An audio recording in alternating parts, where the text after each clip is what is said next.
Thank you for joining us for this episode. Today we're joined by Dr. Lindsay Six, and we're going to be talking about Strengths Finder and how you can use them to make both yourself and the people that you work with better on the OI Show.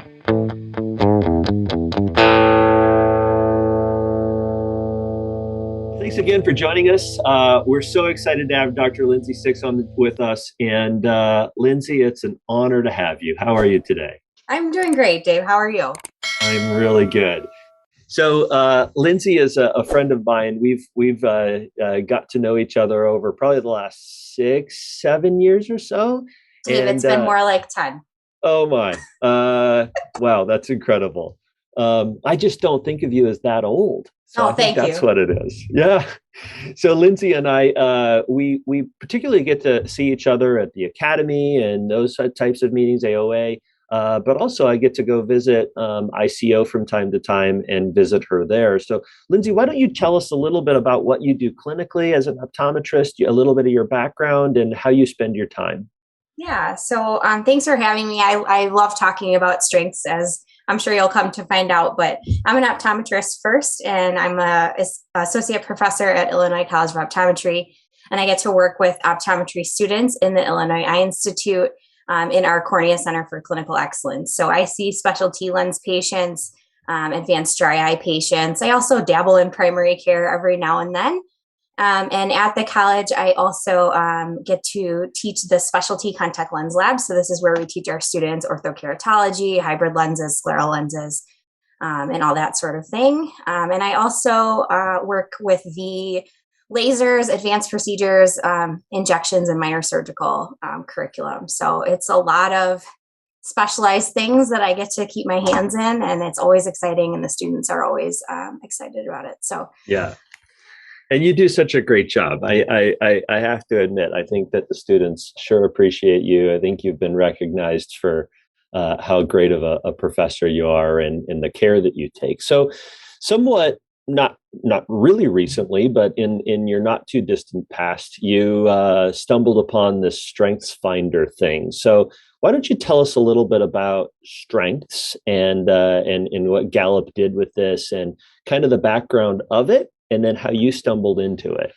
Yeah, so this all started back in, I was probably like 2013 or 2014, and I took the American Academy of Optometry's Merton C. Flom Leadership Insight course series, and it starts with part one, and we're kind of redesigning it now, so it's going to be a little bit different, but it still kind of starts with the basis of Clifton Strengths, which is a tool that is developed by the Gallup organization. You've certainly heard of Gallup polling results, so very well-respected, data-driven company. So they have this Clifton Strengths assessment where you can kind of go through and answer these forced choice pairs of questions. And it kind of puts you in different scenarios. Which one would you rather, or what? How do you kind of see yourself? And that kind of ends up creating a top 5 for you of these 34 talent themes. So these are areas at which you naturally excel and things you're naturally drawn to. And we can talk about some of the different groups that are out there, but talents are basically ways that you think, feel, or behave. And so it's kind of, I like to think of it as like a human instruction manual. It's kind of like how you're built and what you are kind of driven to do and what makes you tick. So it kind of spits out this top 5. And if you're really interested, you can get all 34 in order. Which I think is really insightful, but you can use even just your top 5 because that's kind of where you live most of the time. So it'll give you those different kind of talent themes that you're driven by. So for example, my number 1 is learner, which would explain why I am in academia and why I love seeing the complex patients that I do and helping my students learn and grow as well. So I think that kind of explains why I wear the hats that I wear. Yeah. Well, so recently you got a certification in Strengths Finder. What was that?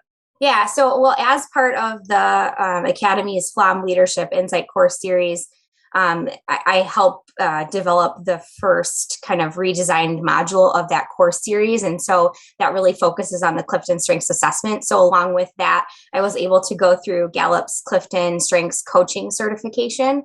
So it was a 4.5-day program that they usually do in person, but I was able to attend because they're now doing it virtually, which is really awesome. And so I got to kind of learn from a master coach, and I had a cohort of like 20 people. And we got to learn how to be a coach, how to kind of engage with the different Clifton Strengths themes, and how to analyze them in a team setting, and kind of help people bring out their natural strengths Yeah. through that investment in talent. I'm not sure where I was first. Oh, yeah, actually, I do remember my brother-in-law introduced me, and they had done this within his organization, and he introduced me to it. We put our whole team through this. We brought in a coach and spent some time as a team reviewing all of ours. My One of the things I think that is really cool about it is it helps you better understand who you are. And my number one is futurist, or futuristic.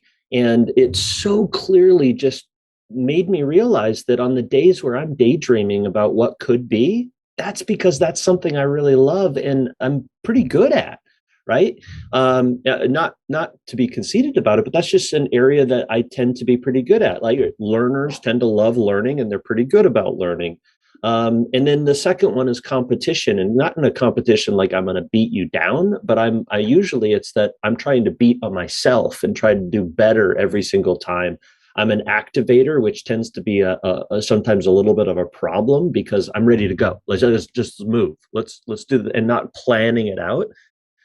So it helped me in understanding that the people that I surround myself with need to help me plan, and I'll be ready to go. All futuristic, whatever it is. Ideation is another one of my top ones. So, I mean, you're just seeing me in these strengths, and then significance is like I want the things that I do to have a meaning and a purpose behind them. But I love being futuristic, and I love ideation, and they were just so revealing to us in our team and understanding who we are and what was important.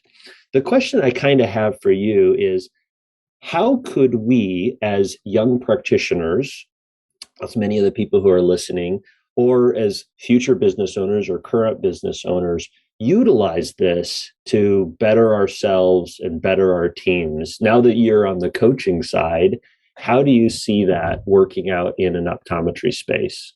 Yeah. Well, first of all, thanks for saying that I'm still young. I really appreciate that. I don't feel that way sometimes, but yeah. So, from a personal standpoint, I think it's just really helpful to know what drives you, right? And for you, even with the futuristic, like I know you, Dave, I could say that was probably one of your top 5, but for you, knowing that it's your number one thing that drives you, other people might look at you and say, oh, Dave just he has his head up in the clouds. He's just always thinking about stuff, right? But then you combine that with your activator and you're able to take those ideas and start things, right? But then, like you said, you need to surround yourself with people that can help you finish them and kind of get across the finish line with all your lofty goals. So just knowing that about yourself is how you're able to get all of these things done that you do, right? And how every day for the last 10 years, you've just like added more and more to your plate. And here we are. So I think if you can know that about yourself and also understand, so there's like these, we call them balconies and basements. So and there's also an element of like raw strengths versus like things that are more developed. So in its raw state, futuristic can be, seen as not getting anything done. You're like wasting time, right? But if you're able to hone that into something that is a true strength, you're able to deliver that kind of near perfect performance and use that futuristic to your advantage, which you clearly do. So it's kind of building that language. I almost think of it like strengths just gives you a language to say, this is who I am and this is how I operate. And then you can kind of understand yourself, both how you project yourself outward, but also how people see you. And those balconies and basements, or you can think of them as like moments of excellence versus like blind spots, could be like how people see you. So I'll give you an example from my own life. My number 4 is focus. And so people that work with me in clinic know that like I get I get like honed into what I'm doing, and like I can be sitting here typing and like thinking about something, and like five people could be talking to me over here and I'm not paying attention, and it's because I'm so focused on what I'm doing that like, so you have to be like, hey, and then I have to be like, okay, let me move my focus over Listen, I'm here. learning here. I'm learning here. Right, exactly. And I'm collecting, my number two is input, so I'm always collecting things. So it's like to realize that about myself and just know, okay, this is how I show up to my students and this is how I show up to my colleagues. And I need to kind of be better about harnessing, those strengths so that I can use my focus to get things done. But I also don't like ignore people when they're trying to talk to me. So it's knowing yourself both inside and out. And then when we talk about teams, like if you think about your office, how you're able to kind of just know, okay, if I have, there's the context of leading people. So an example I can give you is like, if you, Dave, were individualization was one of your kind of core talents, but you had an entire office that was high on consistency. And you're sitting here trying to create individualized plans and tasks and to-do lists and kind of treat everyone as an individual. Like you can come in late, you can leave early, but your team is really high on consistency. They're going to be like, we want everyone to be treated exactly the same. And you're not doing that. Yeah. So if you know that about your office or your staff or your coworkers, you can kind of say, okay, I need to dial back my individualization and kind of understand how these people are coming at it with consistency. And that's on an individual basis and on a team basis. So you can look at everyone in your office through a team grid, or you can kind of look at each person individually. Yeah. Yeah. So that it's funny that you mentioned that. We put everybody into a team grid on ours, and correct me if I'm wrong, but there's four major headings like executing, influencing, relationship building, strategic thinking, that all 34 of these strengths are. Yes. And as an example, this just was so weird that this happened is our vision therapy team almost entirely was in relationship building, and they were pretty high in strategic thinking, not a whole lot in like executing. So like these people, like they just want to talk it out and like they want to work with the person, and that's what you would want at a vision therapist. But it sometimes would drive me nuts that we're not like executing on things, and that's what you want in those types of roles. And so it's been kind of one of those things where we haven't fully implemented this, but at some points we've had new hires take it, make sure we're putting them in the right place, and that's been really, really, really helpful. So, Lindsay, I was just thinking that what's kind of disappointing here is that this is potentially one of the most impactful podcasts if people execute on what we're talking about, because it just brings about so much self-revelation for them and helps plan out what's to go. And not a lot of people will do it, but if somebody wants to get involved in understanding themselves better, what's the easy button? Like, how do they go about doing this and getting started in it? Yeah. So two kind of main ways to do it, right? Shameless plug for the Academy Leadership course series, right? You can always do that. Our cohort for this year is chosen, but you can always do it next year. But if you want to do it on your own, it's really easy. You can just go to the Gallup website.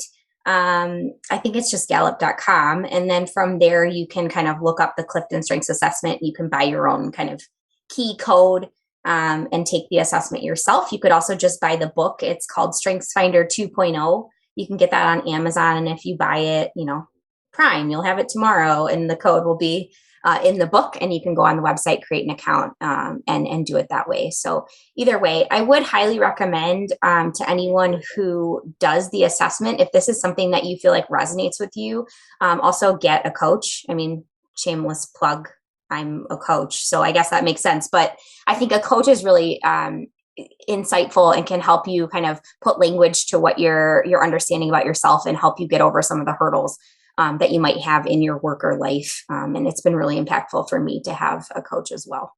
Yeah. Yeah.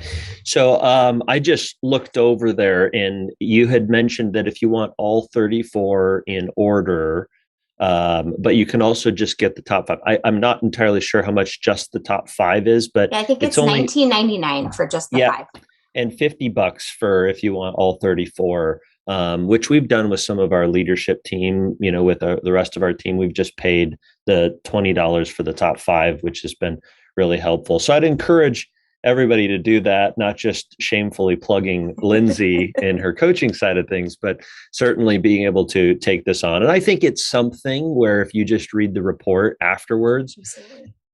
and where do you think this sort of thing fits in? Because this is a question I'm sure you get asked with, some of the other profiles that can be done, and like Myers-Briggs, and there's several others. Like, where do you see this kind of fit in with those?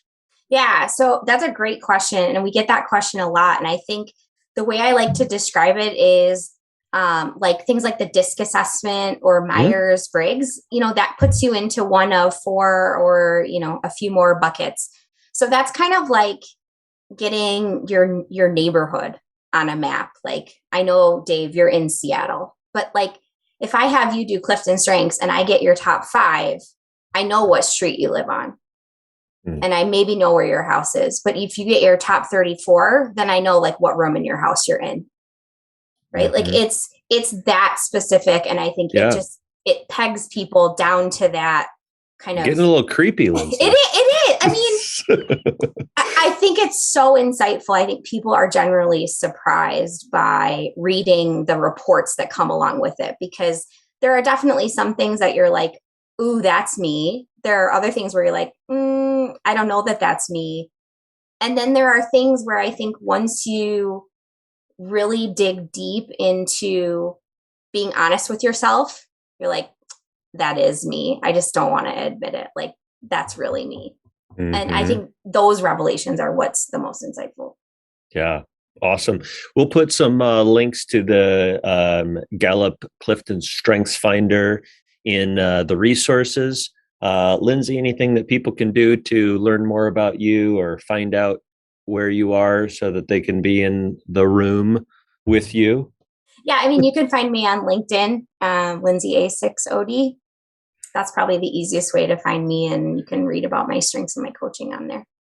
Perfect. All right. Well, Dr. Lindsay Six, it's been so great to hang out with you and find out all about your strengths and the Strengths Finder. Thank you for joining us for this episode. Make sure to like and subscribe so you can be part of future episodes. And we'll see you next time on the OI Show.